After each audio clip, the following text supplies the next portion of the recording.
Hello, this is Mad Cat, and welcome to me and Modern Medusa's Red Pill review. I guess technically it's still boobs and dicks and whatever, but we're being a little less formal. Not that we were really formal before, but you know what we mean.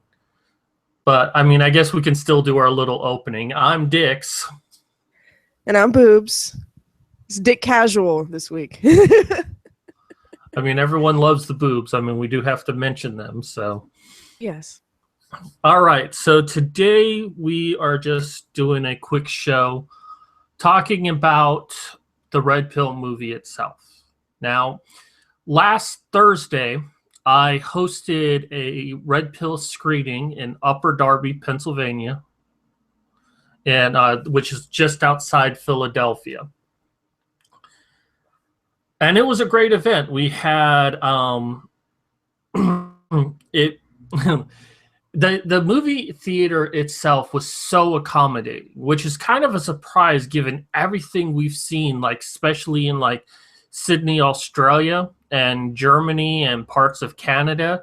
There was no protesters, although I did bring a sign with me that is like MRA go away with the Triforce symbol, and I was going to say it was three vaginas right next to each other.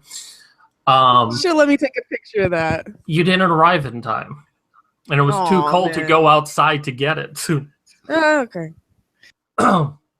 But, when I arrived at the theater, the manager was so accommodating. He gave me a little walkie-talkie, too, that I could just, use whenever I wanted to talk to the manager. And he really bent over backwards to make this event happen. He even pushed back the next film that was going to be showing by a half an hour, which gave us an hour-long Q&A. Actually, it was more like 45 minutes, but still.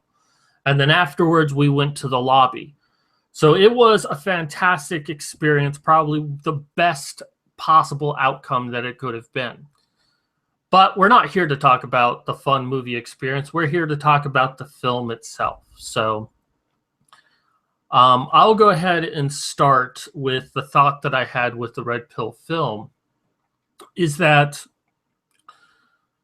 a lot of articles I've seen that have come up since the Red Pill was released back in October, you can tell that the people giving these reviews hadn't actually seen the film.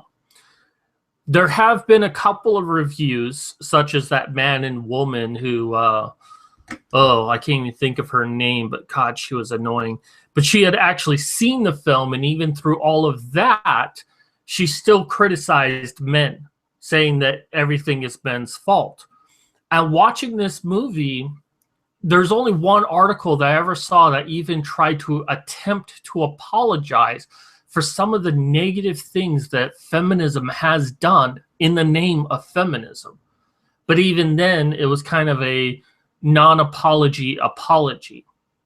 And this film, it really shows, I mean, much of what I already knew. I already knew all of these bad things that she had mentioned in the film that feminists have done, like the Will Ferrell talk, where feminists not only blocked the entrance to prevent people from getting inside, but then would tell anyone who tried to get inside that they were scum and that they were awful people and all of that. And it's very distressing that this happened.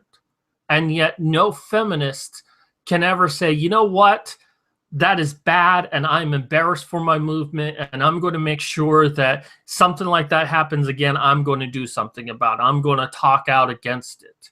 And instead, there's always this cognitive dissonance of, well, those aren't really feminists. Just basically excuses their behavior.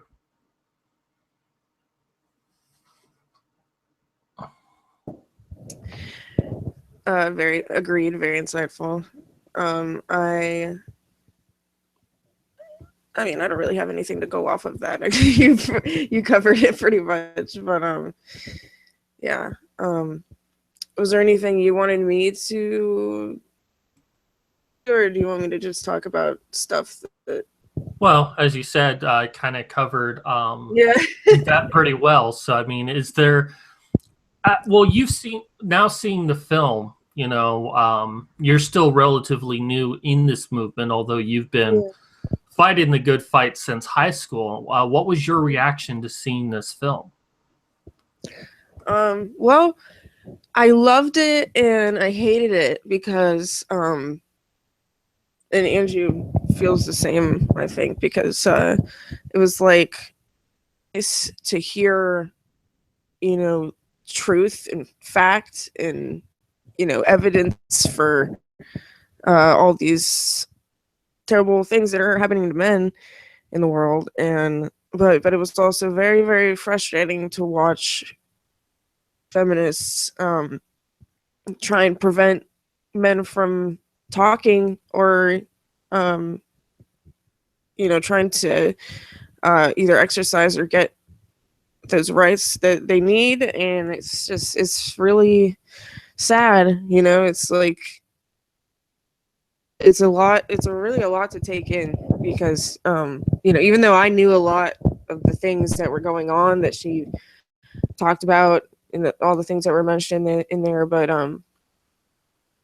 there's still like things that I learn every day about stories about men who are basically just fucked over, either because one of the millions of things that disadvantaged men, like the man who wasn't able to see his child killing himself, his name was, but and then the guy who had to pay her had hundreds of thousands of dollars in child support for a child that wasn't his, just because the woman put his name down on it.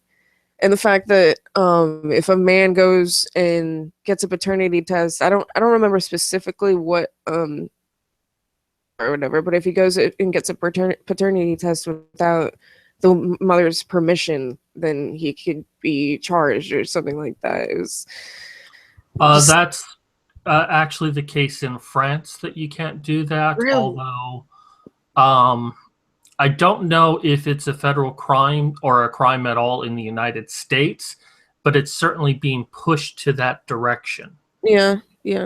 And some reports that I've done on that specific topic, there are many states in the United States that a woman can put any man's name down on the birth certificate. And what's supposed to happen is a letter is supposed to go out to the man, and the man has to get a DNA test if he's not the father, to prove that he's not. And if he does not do it within those 30 days, then even if he gets a DNA test later, he is still financially responsible for the child.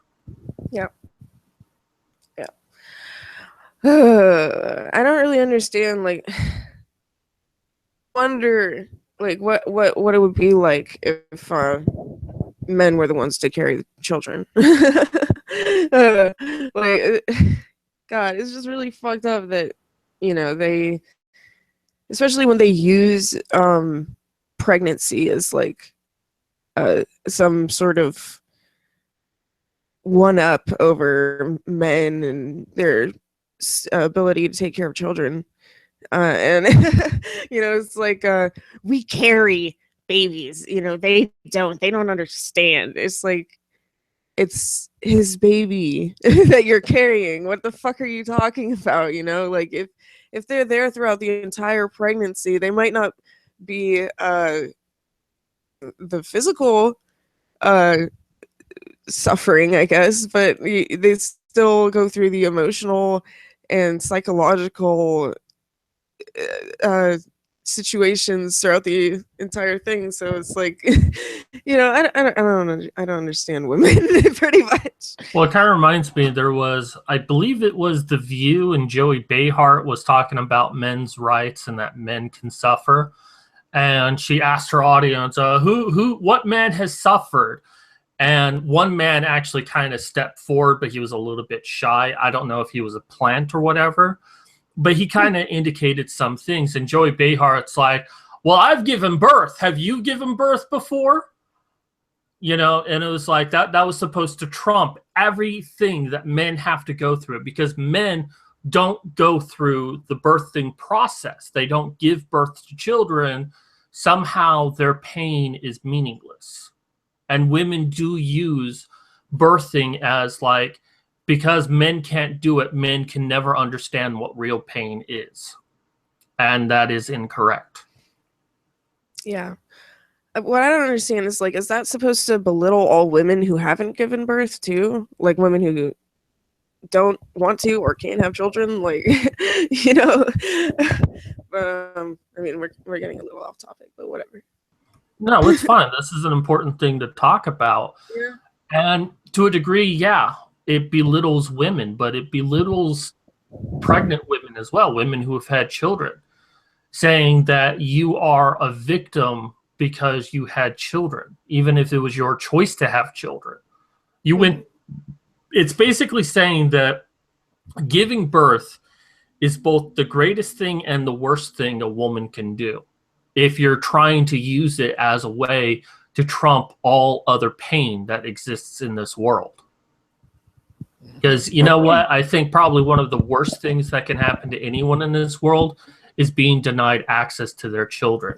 And while it happens to women, it does happen, it happens to men much more. Yeah. And we saw in the Red Pill movie the effect that that has. And the problem is that our culture as a whole doesn't care what happens to men. It only cares what happens to women. And then in the same breath says that women have no rights. Women have no power, when it's actually they do. They have all of it. Yeah. Yeah.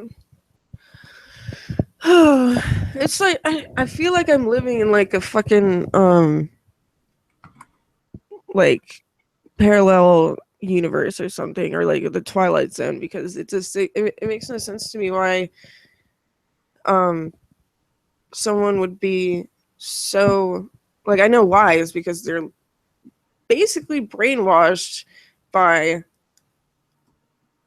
pretty much a religion of like patriarchy and rape culture, and you know, men are, and I just, it's like, but even the people who don't believe that, the moderate, like, they're still passive towards men. They still, you know, think they're disposable, while women are, you know, the most important thing in the world. Well, and that's what taking the red pill really feels like, is that, I mean, even you yourself, and the thing that I love about you is you knew that it was bullshit when you heard it. Like the classmate you had who tried to say that if you want equality, that makes you a feminist, but then it's like, when you bring up to her, well, if you want equality for men, that makes you a men's rights activist. No, it doesn't work like that. I mean, even back then you knew, but it's like seeing it all presented to you, it's like in a way you didn't know. Now, for me, I've seen this since I was a child. I mean, I saw this firsthand. I mean, unless you're pretty popular as a male, you see this happening right from the get-go. That the world is stacked against you, that the world will believe the word of a woman before it believes that of a boy or a man.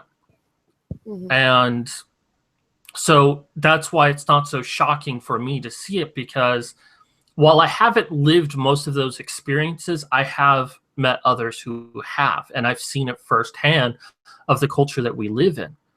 But if you're not used to seeing that in your everyday life, then it's actually easy for you to believe that it doesn't exist, which is what a lot of these feminists do.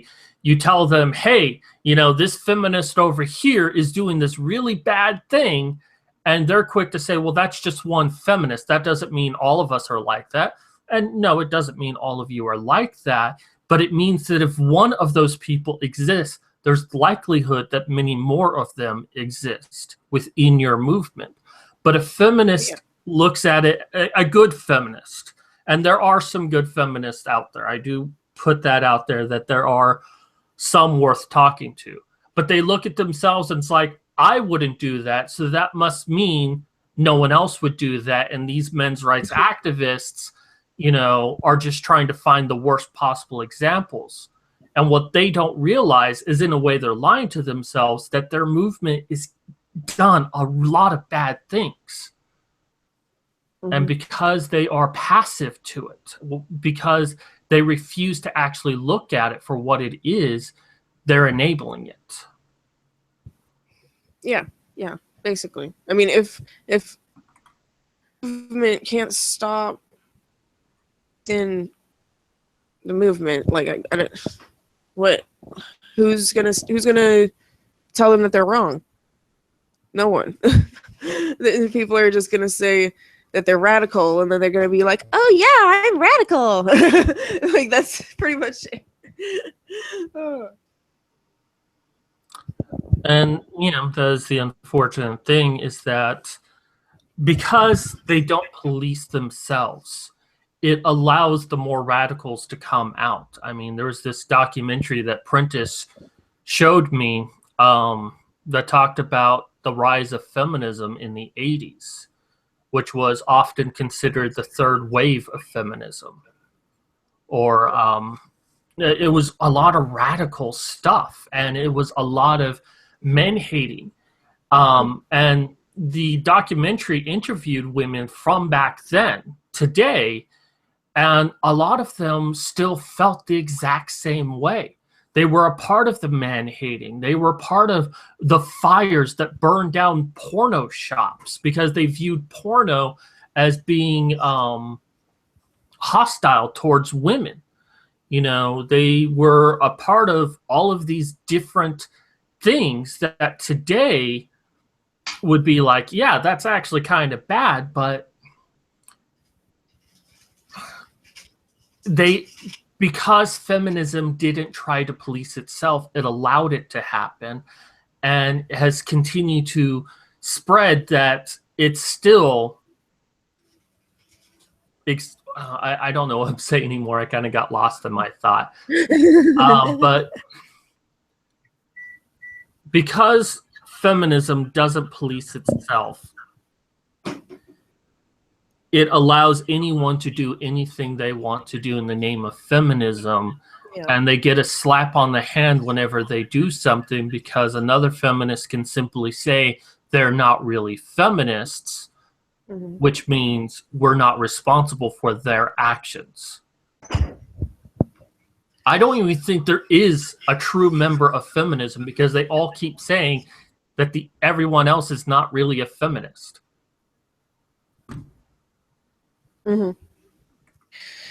Yeah. Hang on, it's my and that's a good point by Tony in the chat room. He says a lot of women make good money doing their own porn cam work. Yeah.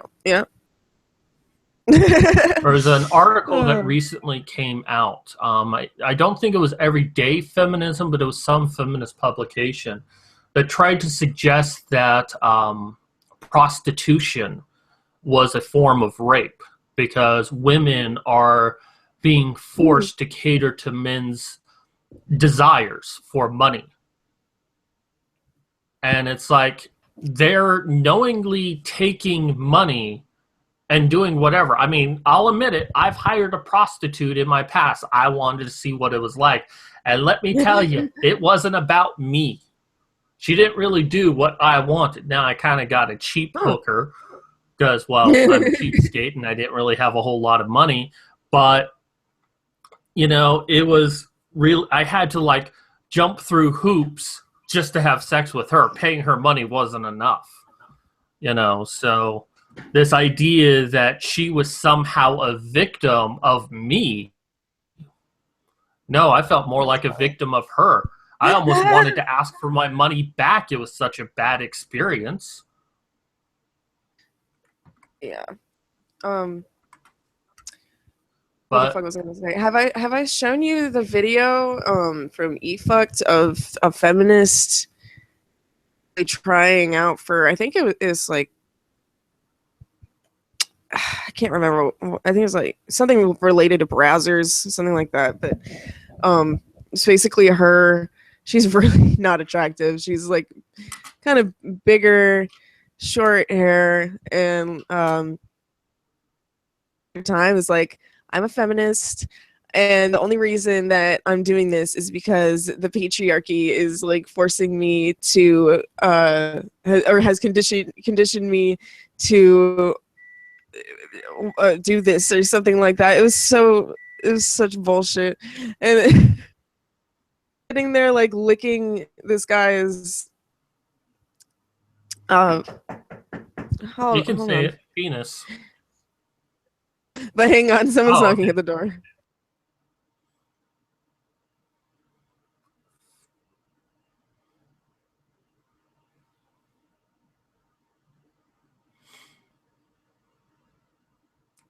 The patriarchy makes you lick buttholes. Hmm.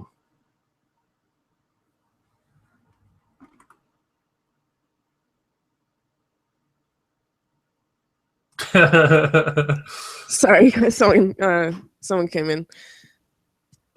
But yeah, it's hilarious. Like she's like licking his butt and dick while talking about like feminism and all this bullshit. I gotta watch it again because I don't remember specifically everything she Yeah, give said. me that link because while I don't normally like watching the licking of buttholes, unless it's a really sexy woman, but um, I kind of want to see that the patriarchy made her lick buttholes. I mean, that's just Buttholes. fantastic.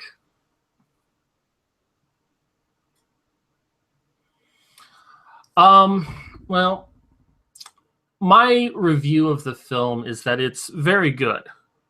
I mean, if you know a lot of the stuff already that's featured in the film, um, I don't think it's going to be that inspirational because you already know a lot of it. The fact that Cassie J could have gone as a staunch feminist to now denouncing feminism. I mean, she hasn't gone the route of being a men's rights activist, and maybe she never will, but I mean, you know, there was a question that was kind of asked in the Q&A about what feminism and men's rights activists could agree upon. And I remember Vanessa, she talked to me afterwards, and she actually made the point. It's like, you know, that's the thing about this film is it's about a feminist who asked all the right questions and actually looked at the evidence, actually tried to understand things. And once she did, you know, this whole new world opened up to her.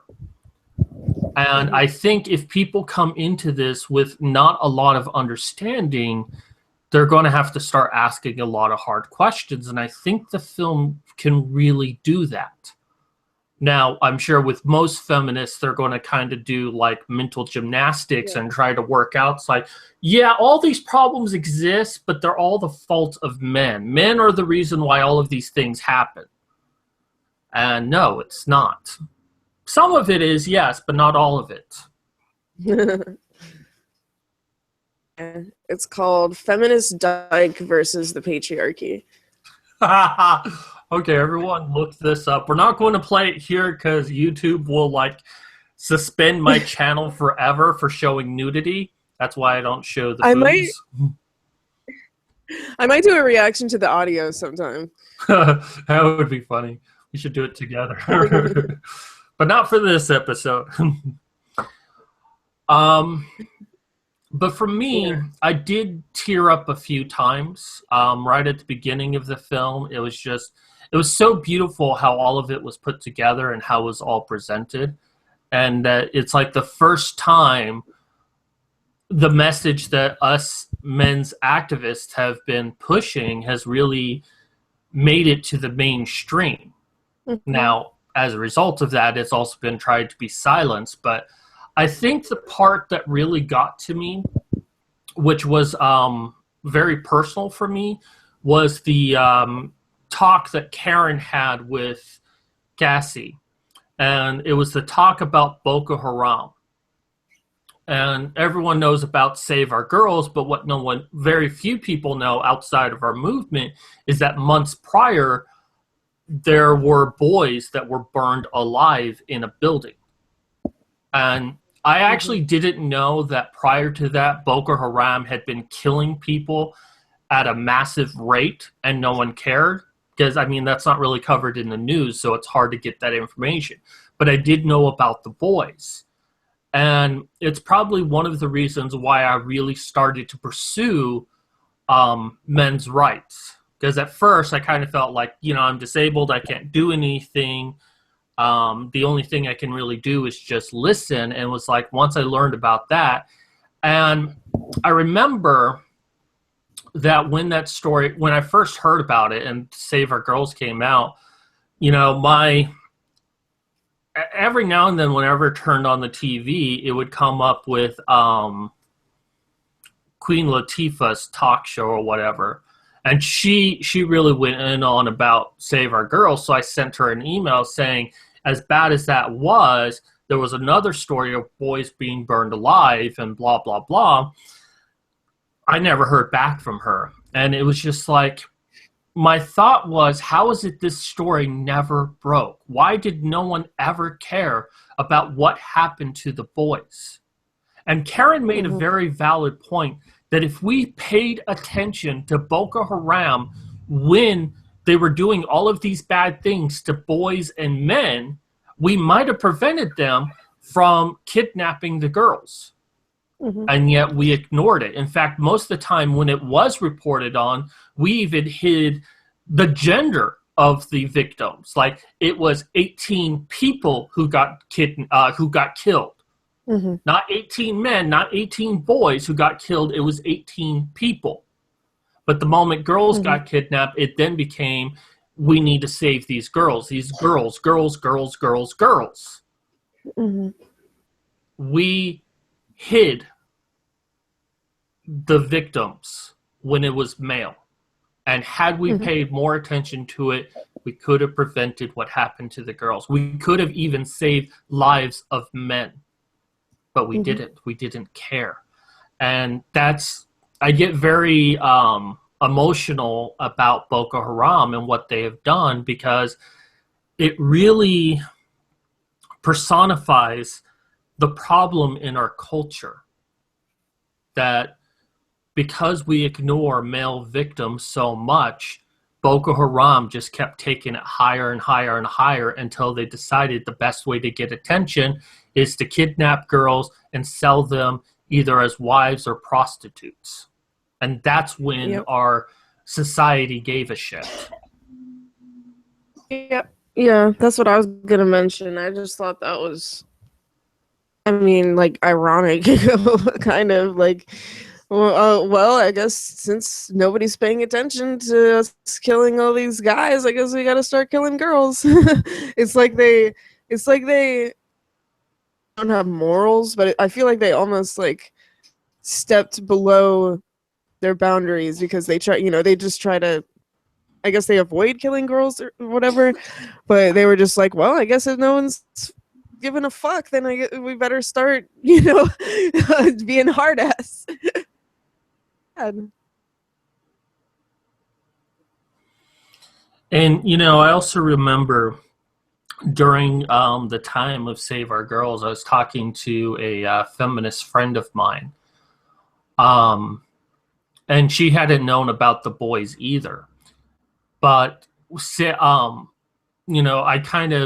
stated that, the choice between being burned alive and being raped, I would want to choose rape.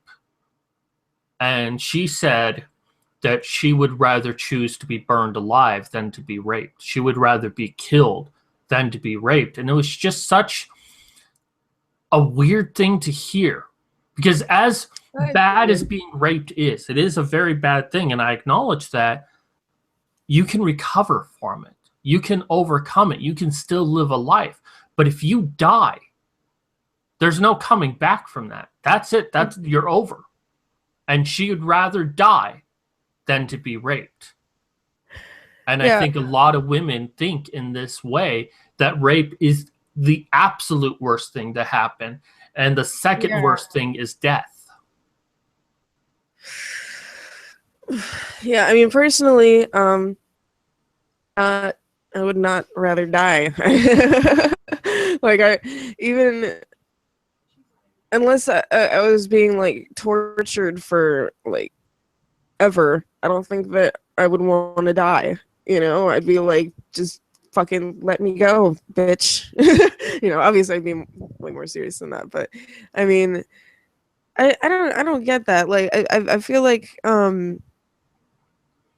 you said, rape has been like pushed as like the most horrible thing. Those are worse than murderers. I feel like is pushed a little bit too. Like you know, saying how even like on Facebook posts, I see people on like someone gets a pedophilia charge and they're like, I'll burn him alive and chop his dick off and put it in his mouth and shit like that. Like they do not like pedophiles. And nobody likes pedophiles. They really, really, really hate them. But anyways, back of where I was going. But yeah, you get you Well, get I my think I get what you're saying. And yeah, when it comes to people get very emotional, and that's understandable. I mean, you hear about something really bad happening, you get emotional. Hell, I get emotional about, what happened to the boys in Boko Haram who were forced to be in a building and burn alive. And that's just so, so horrible. And yeah, I want bad things to happen to Boko Haram. But for me, the worst possible thing that can ever happen to a person is to die. Because, like I said, there's no recovering from that. I mean, I guess if you believe in an afterlife and heaven and hell, then maybe, a death without repentance is the worst thing possible. But I don't believe in an afterlife. I believe that once you die, you die. That's it. That's the end of your life. There's no coming back from that. Yeah. So I believe that death is the worst possible thing. And again, the choice between the two, either I can die or I can be raped one time in my life. Well, I have been raped in my life, but raped again. Yeah. I would choose rape because as bad as rape is, and it may even affect me psychologically, I can eventually overcome it. I can eventually get better. Yeah. That's what a lot of women don't understand, and I feel like, unfortunately, not everybody, obviously, but some rape victims don't even try to move on from what happened to them, and then they're just afraid of men for the rest of their life. Well, I kind of blame feminism for that one, because rape culture, all that. Well, rape culture, one, but it's also the fact that when women do try to get help, they end up finding other women who try to convince them that what happened to them is awful and that they can't ever overcome it. And that the problem isn't that this one person, because it's not always a man who rapes women, it's also women who rape women. I actually have a friend who was raped by a woman, a female friend who was raped by a woman, and she couldn't get any help whatsoever for it because no one believed that a woman raped her. But they end up finding these situations.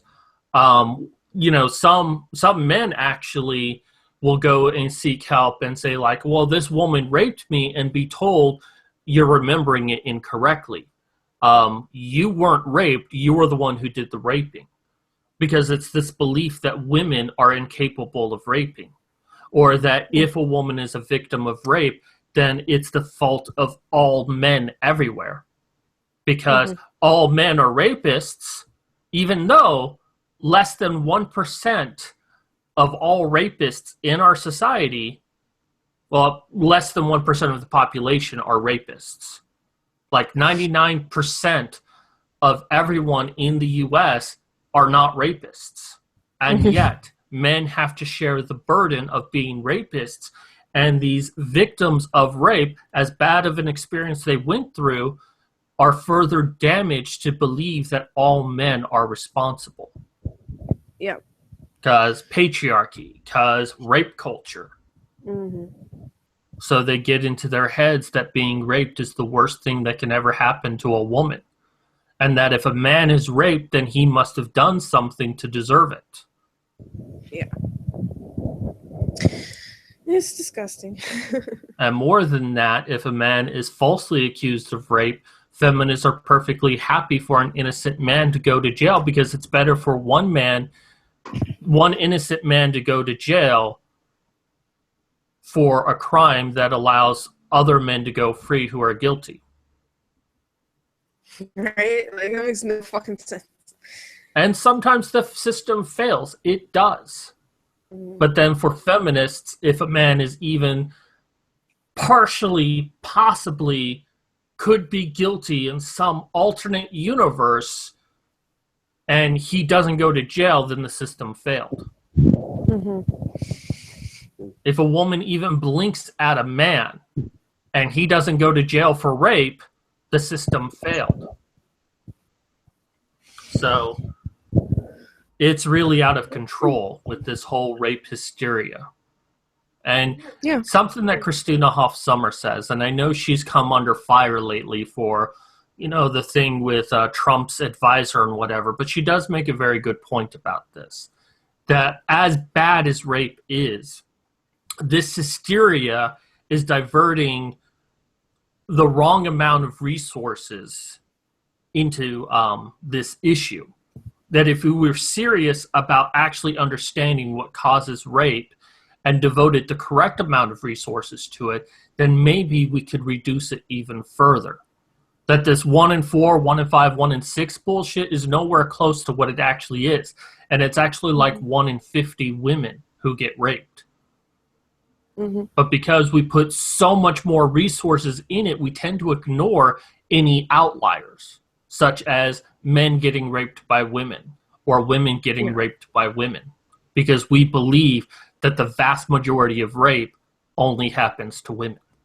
Don't forget prison rape. Which, when you take prison rape into consideration of all rape, it far outweighs the amount of rape that women receive. I don't even want to think about it.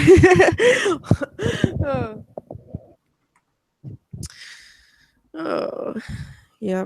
So, we're coming to a close on this hour. So I guess the most important question is would you recommend this film for feminists to watch, or even your friends to watch? Oh yeah, I definitely would recommend it to. I would recommend everybody watching it. I was just talking about it to a couple people that I drove home in my taxi. I've hung out with them a couple times before, and we were just hanging out at their apartment, and I told them I went to go see a movie premiere, and they were asking about it, and I basically told them what it was about and just some of the corrupt things that feminists have done, opposing men, and they were like, "Wow, I really want to watch that." They were like, "That sounds really interesting," and I told them about the woman who created the first women's shelter, who isn't even allowed at her own shelter she created anymore because she thinks that women can be just as violent as men, and she was basically shunned from the community. And one of the guys was like, just because she wanted equality. And I was like, yeah, exactly. So I would recommend anybody to watch it, especially feminists, because and I would recommend them to sit through the entire thing and actually listen. Pretend it's some troll fest or something. Like they like to act like the men's rights movement is, but yeah, I want to show it to my family and my friends, and I think everybody should watch it just to know what's going on and to know just, I mean, the more aware people are and the more people accept it, the more help. So For me, I actually agree with you wholeheartedly. I think everyone should see this, and I think that it should be something that's played to children in school. Maybe high schoolers, maybe middle schoolers, not necessarily elementary, because in my opinion, they're not really ready to handle these yeah. kind of issues, even though feminism really pushes this, like the whole teach boys not to rape as young as 8 years old, which is awful. Jeez. But, they do, it's like Anita Sarkeesian, Tropes versus Women, is taught in some high schools. And I think this should be done. And not simply because I want people to be awakened, but it should be used as a counterpoint to everything else they're being taught. The feminist directive. Well, if we want true equality, we need to have the feminist directive and the Red Pill movie watched, looked at, and analyzed. We can't just have one and not the other. And as much as I think that the feminist narrative in a lot of things is complete and utter bullshit, I mean, if you look at both, you can then make a more informed decision. Now, I'm sure what would end up happening is that the feminist instructors will be like, well, this is what they claim, but what they don't know is that men are the cause of all of this. At least they've seen it, and that's what I want. And hopefully some of them can come out and it's like, yeah, this is a lot of bullshit here in the feminist movement. And this film really explained that. I mean, a feminist sought this information out. She was a full-blown feminist. I mean, she really believed everything feminists had to say. And after spending, 2-3 years with men's activists, she denounces feminism. I mean, that's really got to say something. And I think that, people in academia need to be required to see this for no other reason than it being an alternate viewpoint. But as far as everyone outside of academia, I think everyone should still see it. It is the most controversial film of the 20th century. And it's a film that has been banned in several movie theaters across the world. Because not because it has anything bad, but because it's perceived to have something bad. Yeah. Because it disagrees with women, and that is the worst possible crime in feminism. Yeah. I hope a lot more people see it. I hope they put it on Netflix. That'd be awesome. I do too, even though I don't really have Netflix. I wish I did. But yeah, it needs to be seen by a wide range of people. And I think that all of us doing our part, I know that there was supposed to be a viewing in Oklahoma, but I don't think that was successful. There was supposed to be a viewing in Beverly Hills, and I don't think that happened. But, I was perfectly prepared if I failed. And it was really coming down to the wire. I think there was 6 hours left, and somehow 30 tickets got sold. And I was like, wow, I don't know what happened there. I don't even know if the tickets got sold. I kind of suspect that, maybe maybe tug.com or even the movie theater just gave it a pass. It's like, yeah, let's just go ahead and do it anyways. They sold enough tickets. We're happy with that. I don't know. I really don't.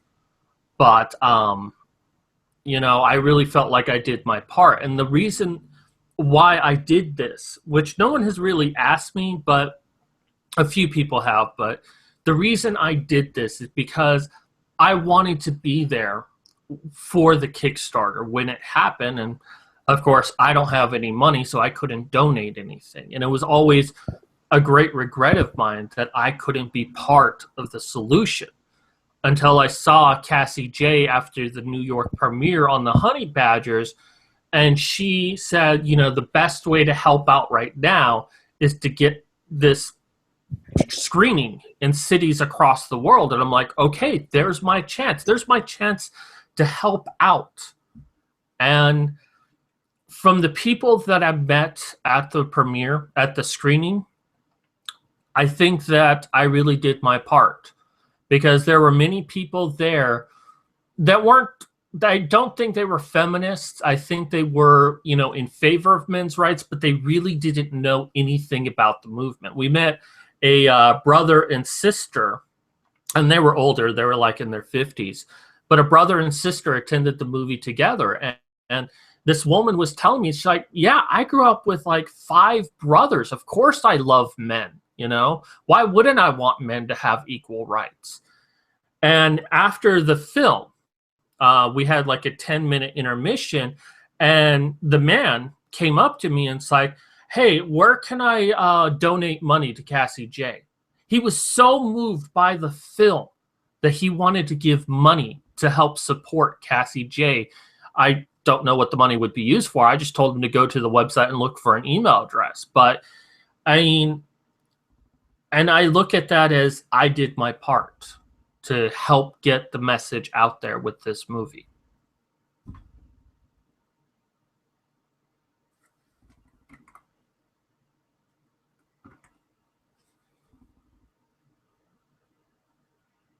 One second, I have a phone call. I'll be right back. Okay, I get to talk more then.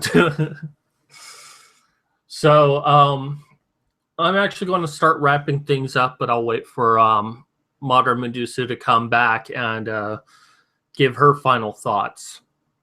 But a big thing for my channel now, if none of you are following me, but you should subscribe down below, I have started to release a play called The Feminist. It's actually based on a book written in the 1970s about a world where feminists have taken over.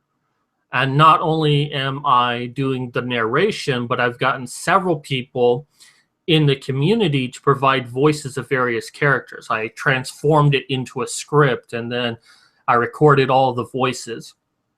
The many of the voice quality is top notch. Some of it, it's like I did it all through Skype, so you get what you get, you know. But I think I've done a great job. But you can actually get, if you look at my channel, you can actually find my playlists, and I've put all the videos there so far. It's probably going to be about 40 videos in total. I'm doing by subchapter, so be sure to look out for that. I've put 9 episodes up so far, and so far people have told me that it's pretty good. It could be better, and I admit that it could be, but you know, with a budget of 0, I think I've done a hell of a job. Yeah. And Modern Medusa provides a voice. Yes. Yes, and I do. she also did the artwork, the big poster that you see in the front. That was her. Mm-hmm. Yep, I did. So, do you have any final thoughts you want to give about the movie before we go? Well, it was fucking awesome, and Cassie's pretty cute. It was Cassie, if you're watching, you great. can find her at Vanessa with Cheese, and yes, she does Yes. swing that way. I don't know if Cassie does, but I know Modern Medusa does. All feminists have to swing that way once in a while. Yeah, it was a great, and I'm glad I got to meet you and Hannah, and it was pretty cool getting recognized by a couple of people. That was neat. And talking with all the guys and girls that were there. They were all it felt like a together or something.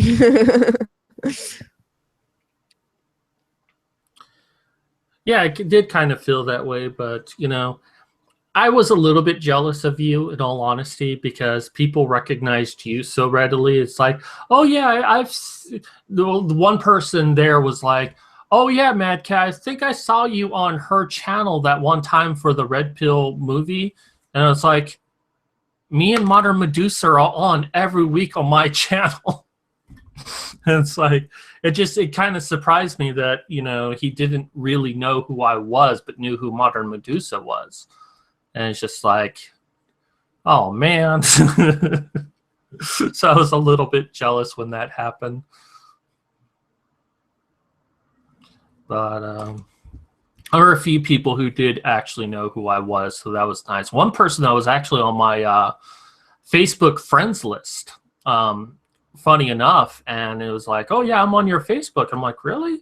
And I actually looked when I got home. It's like, oh yeah, he is, but he doesn't actually have a picture up for his avatar. That's why I didn't really recognize him. But I thought that was cool that he knew who I was. So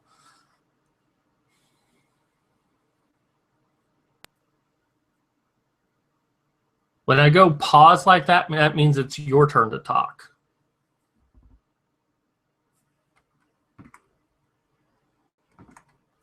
Okay, I think Modern Medusa has frozen because she hasn't moved. Not that I don't mind looking at her.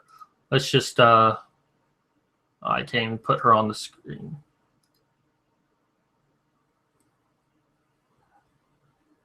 Yeah, okay. Because I see actually a little image of her, and oh well. Anyways, that's going to do it for us today. So strange that she paused. Maybe it's the weather. I don't know. I actually started to see snow today before the sun came out. Anywho, that's going to do it for us today. Be sure to look in the description box below. There you can find my Twitter account and also Modern Medusa's channel. If you haven't subscribed to her yet, be sure to do so. And if you haven't subscribed to me yet, be sure to do so.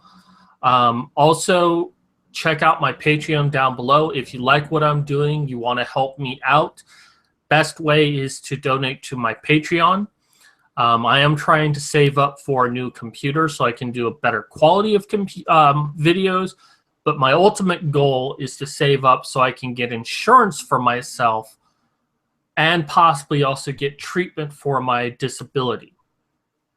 So I have post-concussion syndrome, and I want more than anything to be able to take care of myself. So subscribe, donate to my Patreon. Not comfortable doing Patreon, that's perfectly understandable. Below that is my book that I've written. The first one is free. The second one only costs $2.99, and one takes place right after the other one. So are you back, Vanessa?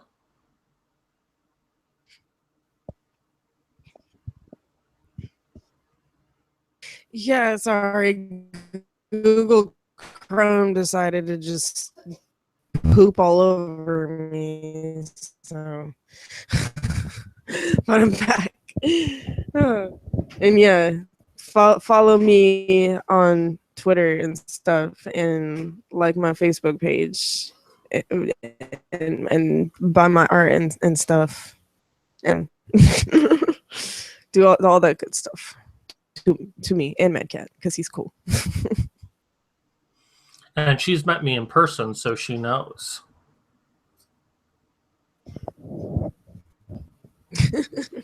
Anyways, that's going to do it for us.